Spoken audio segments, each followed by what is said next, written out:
Like, subscribe and get notified. हेजे सरकाराची जबाबदारी असा. गोया राज्याचे भारतीय जनता पक्षाचे सरकार आणि आमचे सगळे MLA जे साउथ गोवा त्यांचा डिमांड हा की south Goa district hospital cannot become only a district hospital. It has to be a second tertiary hospital of the state of Goa and we are going to declare it as a tertiary hospital. It can be only declared on paper, but ultimately it has to be a hospital that has got all the facilities. We cannot go on fooling the people of South Goa. Ultimately responsibility comes on me.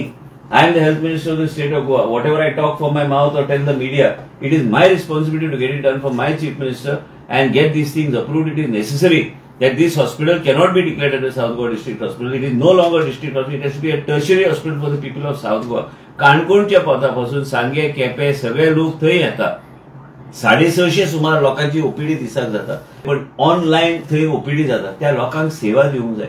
त्या लोकांक जर कितें करपाक जाय तर आमची जबाबदारी सरकार म्हणून जबाबदारी आहा आणि आमचे पक्षान आमचे देशाचे प्रधानमंत्रीची इच्छा की प्रजेचे दारार आरोग्य सेवा जे व्हरपाक जाय ते सरकाराची जबाबदारी आम्ही करू शकले ना. ते इलेक्शना पयली that will be treated as a failure of the government. It will be my failure also and it will be the failure of the government for not being able to deliver to the people of south Goa. आम्ही जेन्ना south Goa लोकांक वचून सांगता आमकां तुम्ही पाठिंबो दिवंक जाय, पण आम्ही तांकां योग्य तरेचे फेसिलिटी दिवंक शकले ना तर आम्ही खंय फेल जाले म्हणून हांव खंय फेल जालो.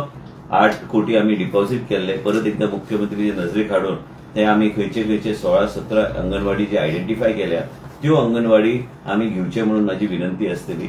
पण तुमकां परत एकदा सांगता की हे सगळे करताना आम्ही वॉर्ड नंबर 124 40 बेड एडिशनल आयसीयूचे आम्ही ऑलरेडी ते आयसीयूचे बेड्स आम्ही कमिशन करपाक आम्ही घेतल्या, कित्याक जीएमसीन आमकां आयसीयू बेडची कमी जाता.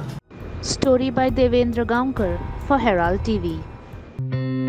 Watch on Herald TV.